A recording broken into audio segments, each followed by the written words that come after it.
नमस्कार, दिन भर की बड़ी खबरों में आपका स्वागत है। मैं हूं आपके साथ मिर्जा शाकिर अली बेग। इस बुलेटिन में आज बात होगी देश में बढ़ते संक्रमण के मामलों के बीच मजबूर राज्य सरकारों की। मोदी सरकार के मंत्री ने योगी सरकार के दावों पर क्यों उठाए सवाल। बात करेंगे सेंट्रल विस्टा पर गिरती मोदी सरकार की। जानेंगे कि असम में कौन बनेगा मुख्यमंत्री और पश्चिम बंगाल में कब शपथ लेंगे ममता सरकार के मंत्री। बुलेटिन के आखिर में बात करेंगे बंद होती बैंकों की शाखाओं की। लेकिन तमाम बड़ी खबरों से पहले नजर सुर्खियों पर। महामारी को लेकर प्रधानमंत्री मोदी ने पंजाब और बिहार सहित 4 राज्यों के मुख्यमंत्रियों से की बात। हर सहायता का दिया आश्वासन। देश में तेजी से बढ़ रहे संक्रमण के मामले। राज्यसभा में विपक्ष के नेता मल्लिकार्जुन खड़गे ने सर्वदलीय बैठक की मांग की। प्रधानमंत्री और राज्यसभा के सभापति को लिखा पत्र। मुफ्त टीकाकरण पर चर्चा के लिए सर्वदलीय बैठक बुलाने की रखी मांग। रक्षा मंत्रालय ने एएमसी और एसएससी के सेवानिवृत्त 400 चिकित्सा अधिकारियों की भर्ती करने के लिए दिए आदेश। टूर ऑफ ड्यूटी योजना के तहत 11 महीनों के लिए अनुबंध के आधार पर भर्ती किए जाने की उम्मीद। देश के निर्यात कारोबार में लगातार वृद्धि का रुख जारी। मई के पहले सप्ताह में निर्यात पिछले साल की इसी अवधि की तुलना में 80% बढ़कर $7 अरब के पार जा पहुंचा। सुर्खियों के बाद बात आज की बड़ी खबर की। देश इस समय स्वास्थ्य मुसीबत में फंसा हुआ है। रोज मिलने वाले संक्रमित मरीजों की संख्या 4 दिन से 4 लाख के ऊपर बनी हुई है। 2 दिन से जान गंवाने वालों की संख्या 4000 से ज्यादा बनी हुई है। राज्य सरकारें केंद्र की ओर देख रही हैं कि वहां से कोई सख्त कदम उठाया जाए, लेकिन केंद्र ने सब कुछ राज्यों के भरोसे छोड़ दिया है। इसके बाद एक राज्य पूर्णबंदी का फैसला लेते जा रहे हैं, क्योंकि जिस तरह से देश में संक्रमण फैला है, पूर्णबंदी ही इसका उपाय दिख रहा है। तो किन किन राज्यों ने किया पूर्णबंदी का ऐलान, देखिए इस रिपोर्ट में। आज एक बार फिर देश में 4 लाख से ज्यादा संक्रमित मिले। दुनिया में पिछले 24 घंटे में सबसे बड़ा यह आंकड़ा है। वैसे एक दिन में सबसे ज्यादा मरीज मिलने का रिकॉर्ड भी भारत के ही नाम है। 7 मई को एक दिन में 4,14,000 से अधिक लोग संक्रमित मिले थे। देश में संक्रमण से जान गंवाने वालों की संख्या में तेजी से बढ़ोतरी हो रही है। विपक्षी दल भी अब सरकार से पूरे देश में लॉकडाउन लगाने की मांग कर रहे हैं, लेकिन मोदी सरकार ने साफ कर दिया है कि लॉकडाउन का फैसला राज्यों को ही करना है। और आज दिल्ली सरकार की ओर से सख्त लॉकडाउन का ऐलान भी कर दिया गया। वैसे दिल्ली में लॉकडाउन तो 3 सप्ताह से चल रहा था, लेकिन कल से दिल्ली में चल रही मेट्रो सेवा भी बंद कर दी गई। दिल्ली के सीएम अरविंद केजरीवाल ने कहा कि लॉकडाउन लगाना अंतिम विकल्प बचा था। केरल में आज से 9 दिन का लॉकडाउन लगाया गया। उत्तर प्रदेश में भी कर्फ्यू को 15 जून तक बढ़ा दिया गया। मध्य प्रदेश पहले ही 15 जून तक राज्य में कर्फ्यू लागू कर चुका है। कई शहरों में लॉकडाउन भी लगाया गया है। पश्चिम बंगाल में भी शपथ लेने के साथ ही ममता बनर्जी ने राज्य में कई पाबंदियां लगा दी हैं। पंजाब में नाइट कर्फ्यू लगातार बढ़ाया जा रहा है। तमिलनाडु में नई सरकार के मुखिया एम के स्टालिन 10 मई से 2 सप्ताह का पूर्ण लॉकडाउन लगाने का ऐलान कर चुके हैं। कर्नाटक में भी आज यानी 10 मई से 2 सप्ताह का लॉकडाउन शुरू हो गया है। केरल के बाद कर्नाटक में संक्रमण के मामले तेजी से बढ़ रहे हैं। केरल में भी लॉकडाउन का ऐलान हो चुका है। इसके अलावा मिजोरम सरकार 10 मई से 7 दिन के पूर्ण लॉकडाउन की घोषणा कर चुकी है। हिमाचल प्रदेश में पहले से ही 7 से 16 मई तक लॉकडाउन और कर्फ्यू लागू है। यानी इस समय कई राज्यों में कर्फ्यू लगा हुआ है, और ये सब इसलिए हो रहा है कि संक्रमण के मामले बढ़ते जा रहे हैं। राज्य केंद्र से मदद मांग रहे हैं, लेकिन केंद्र की ओर से पर्याप्त मदद भी नहीं भेजी जा रही है। हाईकोर्ट से लेकर सुप्रीम कोर्ट तक केंद्र सरकार पर तल्ख टिप्पणी कर चुके हैं। ऑक्सीजन वितरण के लिए तो सुप्रीम कोर्ट ने एक समिति तक का गठन कर दिया, लेकिन मोदी सरकार अपनी जिम्मेदारी से भागती दिख रही है। राज्य सरकार परेशानी में है। उनकी ओर से संक्रमण से लड़ने के लिए पूरी कोशिश की जा रही है, लेकिन रोज इतनी बड़ी संख्या में मरीज अस्पताल पहुंच रहे हैं कि अब जगह नहीं बची है। इस बीच में योगी सरकार की ओर से बड़े बड़े दावे किए गए, लेकिन उनके दावों की पोल खुद बीजेपी के विधायक और सांसद खोलते आए हैं। और अब तो मोदी सरकार के मंत्री भी मानने लगे हैं कि उत्तर प्रदेश की स्थिति बेहद खराब है। यहां सरकार के दावे कुछ भी कहें, लेकिन जमीनी हकीकत कुछ और ही है। तो किस मंत्री ने उठाए योगी सरकार के दावों पर सवाल, देखिए इस रिपोर्ट में। योगी सरकार का दावा है कि राज्य में स्वास्थ्य हालात बेहतर हैं, अधिकारी बेहतरीन काम कर रहे हैं। किसी को स्वास्थ्य संबंधी जरूरत हो तो उसके लिए फोन नंबर भी जारी किए गए। आप फोन लगाएं और सेवा का लाभ उठाएं। सरकार का दावा है कि फोन नंबर 24 घंटे चालू हैं, लेकिन ये बात तो हुई सरकार के दावों। अब बात करते हैं विपक्ष की, तो उसका दावा है कि पूरा राज्य स्वास्थ्य मुसीबत से प्रभावित है। सरकार संक्रमण के आंकड़े छिपाने में जुटी है। टेस्टिंग कम की जा रही है ताकि ज्यादा संक्रमण की जानकारी लोगों तक न पहुंचे। संक्रमण गांव-गांव तक पहुंच गया है, जहां टेस्टिंग ही नहीं हो रही है। विपक्ष की बात का समर्थन बीजेपी के नेता, विधायक और सांसद भी कर रहे हैं। और अब केंद्रीय मंत्री और उत्तर प्रदेश के बरेली से सांसद संतोष गंगवार ने भी योगी सरकार की स्वास्थ्य सेवाओं की पोल खोल दी है। संतोष गंगवार ने योगी आदित्यनाथ को पत्र लिखा है। पत्र में गंगवार ने राज्य की स्वास्थ्य सेवाओं पर जमकर निशाना साधा।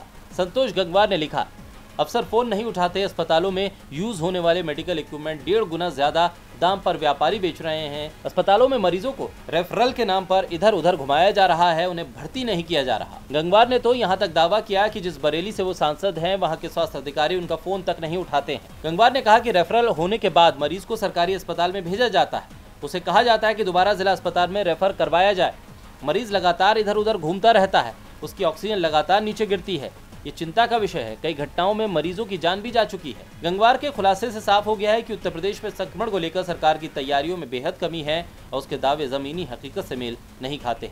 मोदी के मंत्री कह रहे हैं कि उत्तर प्रदेश में कुछ भी ठीक नहीं दिख रहा। न तो योगी सरकार संक्रमण से लड़ पा रही है और न ही केंद्र की मोदी सरकार।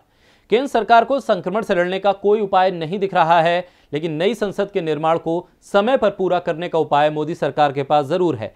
तभी तो दिल्ली में पूर्णबंदी के दौरान भी सेंट्रल विस्टा का काम आवश्यक सुविधाओं की सूची में शामिल कर लिया गया है, जहां काम कर रहे मजदूर बेहद मुश्किल में हैं, क्योंकि उन्हें संक्रमण की लहर के बीच काम करना पड़ रहा है। इसे लेकर कांग्रेस सांसद राहुल गांधी ने सरकार पर तंज किया। तो क्या कहा राहुल गांधी ने, देखिए इस रिपोर्ट में। देश संक्रमण की दूसरी लहर से बेहाल है। ऐसे में सेंट्रल विस्टा परियोजना को लेकर विवाद शुरू हो गया है। केंद्र सरकार की महत्वाकांक्षी सेंट्रल विस्टा परियोजना लगातार विवादों में फंसती दिख रही है। दिल्ली में इस प्रोजेक्ट पर काम तो जारी है, लेकिन महामारी के इस काल में इसे रोकने की मांग और जोर पकड़ रही है। बीते शुक्रवार को इस मामले की सुनवाई सुप्रीम कोर्ट में हुई। याचिकाकर्ता की तरफ से जोर देकर कहा गया कि समय की गंभीरता को समझते हुए इस परियोजना को अभी के लिए रोक देना चाहिए। वहीं पूर्व कांग्रेस अध्यक्ष राहुल गांधी समेत कई विपक्षी नेताओं ने इसे लेकर सवाल उठाए। आज राहुल गांधी ने ट्वीट करते हुए साफ कहा कि देश को पीएम आवास नहीं, सांस चाहिए। राहुल गांधी ने 2 फोटो भी ट्वीट किए, जिसमें एक फोटो में ऑक्सीजन लेने के लिए लगी लाइन में खड़े लोग दिखाई दे रहे हैं, तो वहीं दूसरी फोटो में सेंट्रल विस्टा के लिए राजपथ पर चल रहा काम है। राहुल गांधी ने इस ट्वीट के जरिए सीधे प्रधानमंत्री मोदी को घेरा और इस बात को पुख्ता किया है कि प्रधानमंत्री की प्राथमिकता अपना नया घर बनाने की है, न कि लोगों को इस महामारी में सुविधा देने की। लोगों को नई संसद, प्रधानमंत्री आवास नहीं बल्कि सांसें चाहिए, जो संक्रमण की बढ़ती रफ्तार के चलते फूल रही हैं। कई लोगों को ऑक्सीजन की जरूरत है, लेकिन इसकी सप्लाई बेहद कम है। ऑक्सीजन ने केंद्र सरकार को चिंता में डाल रखा है, लेकिन असम को लेकर बीजेपी की चिंता जरूर कम होती दिख रही है। असम में विधानसभा चुनाव का परिणाम आए सप्ताह भर हो चुका था, लेकिन बीजेपी चुनाव जीतने के बाद भी ये तय नहीं कर पा रही थी कि किसे राज्य का सीएम बनाया जाए। लेकिन अब बीजेपी विधायकों ने अपना नेता चुन लिया है, तो कौन बनेगा असम का सीएम, किसे चुनाए बीजेपी विधायकों ने अपना नेता, देखिए इस रिपोर्ट में। दिल्ली में कल हेमंत बिस्वा शर्मा और सर्बानंद सोनोवाल दोनों को तलब किया गया था। जेपी नड्डा की अध्यक्षता में बैठक हुई, जिसमें गृह मंत्री अमित शाह भी शामिल थे।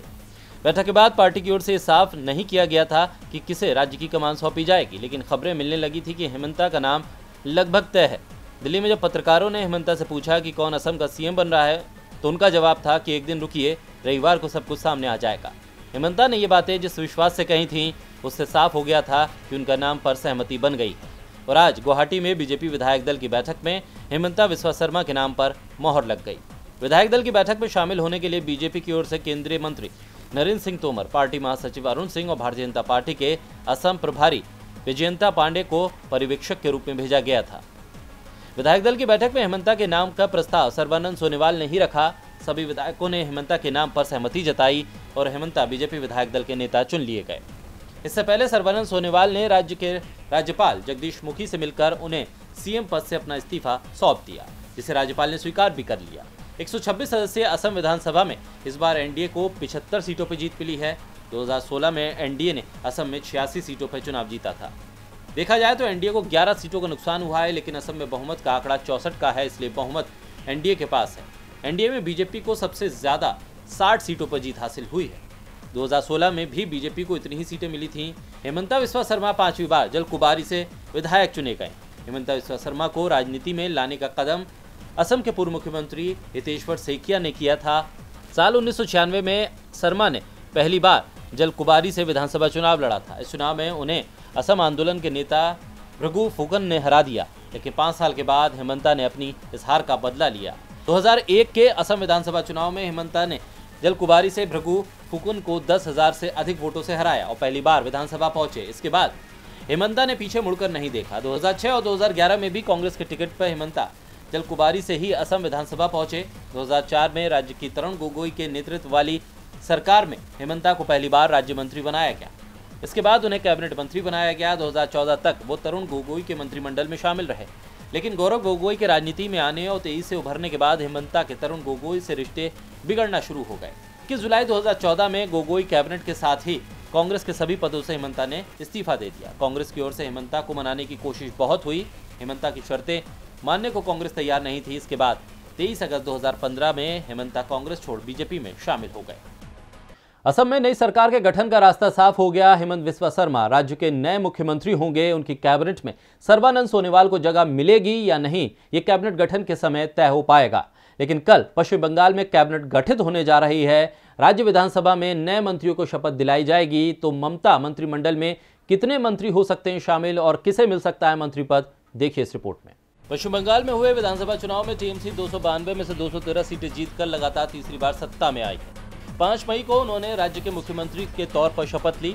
ममता ने अकेले ही शपथ ली और अब नए मंत्रियों को कल यानी सोमवार 10 मई को शपथ दिलाई जाएगी। शपथ ग्रहण कार्यक्रम राज्य विधानसभा में सुबह 11 बजे होगा। इसके बाद दोपहर 3 बजे नवनिर्वाचित सरकार की कैबिनेट की पहली बैठक बुलाई गई है। शुरुआत में मंत्रिमंडल का आकार छोटा ही होगा, बाद में इसका विस्तार किया जाएगा। शुरुआत में ममता बनर्जी के मंत्रिमंडल में लगभग 1 दर्जन लोगों को शपथ दिलाई जाएगी। कल शपथ लेने वाले अधिकांश विधायक ममता के पिछले मंत्रिमंडल में शामिल लोग ही होंगे, जिन्हें कैबिनेट में महत्वपूर्ण मंत्रिमंडल का काम सौंपा जा सकता है। लेकिन गृह, स्वास्थ्य और वित्त विभाग ममता बनर्जी खुद अपने पास रखेंगी, इसके संकेत भी मिल रहे हैं। कल शपथ लेने वाले मंत्रियों में पार्थ चटर्जी, फरहाद हाकिम, अरूप विश्वा, सुब्रत मुखर्जी, शोभन देव चट्टोपाध्याय का नाम तय माना जा रहा है। 2-3 युवा चेहरों को भी ममता मंत्रिमंडल में जगह दे सकती हैं। इस बीच केंद्र सरकार के साथ ममता बनर्जी की तलखी अभी भी जारी है। ममता केंद्रीय मंत्रियों के बंगाल आने के लिए शर्त लगा चुकी हैं। जो केंद्रीय मंत्री संक्रमण की नेगेटिव रिपोर्ट लाएंगे, उन्हें ही बंगाल में प्रवेश दिया जाएगा। इस बीच ममता बनर्जी ने एक बार फिर प्रधानमंत्री मोदी को चिट्ठी लिखी है। ममता बनर्जी ने कहा है कि महामारी से लड़ने में इस्तेमाल होने वाले उपकरणों और दवाइयों पर सभी तरह के टैक्स और कस्टम ड्यूटी में छूट दी जानी चाहिए, क्योंकि इन उपकरणों की कीमतें केंद्र सरकार के कार्यक्षेत्र में आती हैं। इसलिए सरकार को तुरंत इस पर फैसला लेना चाहिए। पश्चिम बंगाल में संक्रमित मरीजों की संख्या तेजी से बढ़ रही है, इसलिए केंद्र सरकार को बंगाल के लिए स्वास्थ्य उपकरण, दवाइयाँ और ऑक्सीजन की आपूर्ति बढ़ानी चाहिए। ममता बनर्जी कल अपनी कैबिनेट तैयार करेंगी तो नेपाल में अलग ही तैयारी हो रही है। यहाँ तैयारी सरकार बचाने की और सरकार गिराने की है। नेपाल की सत्ताधारी कम्युनिस्ट पार्टी में हुई बगावत के बाद से प्रधानमंत्री केपी शर्मा ओली की कुर्सी मुश्किल में फंस गई है। कल ओली को सदन में बहुमत साबित करना है, लेकिन उससे पहले एक और मुसीबत आ गई है। तो क्या बहुमत हासिल कर पाएंगे ओली और क्या नई मुसीबत आई है नेपाल में, देखिए इस रिपोर्ट में। नेपाल के लिए कल यानी 10 मई का दिन खास है, क्योंकि नेपाल के राष्ट्रपति ने नेपाली संसद का विशेष सत्र बुलाया है। ये सत्र बुलाया गया है केपी शर्मा ओली के बहुमत परीक्षण के लिए। नेपाल की सत्तारूढ़ कम्युनिस्ट पार्टी में हुए बिखराव के चलते आज ओली सरकार अल्पमत में दिखाई दे रही है। पुष्पदहल कमल के नेतृत्व वाली कम्युनिस्ट पार्टी ऑफ नेपाल ओली सरकार से समर्थन वापस ले चुकी है। इसके बाद ओली सरकार की मुसीबत बढ़ चुकी है।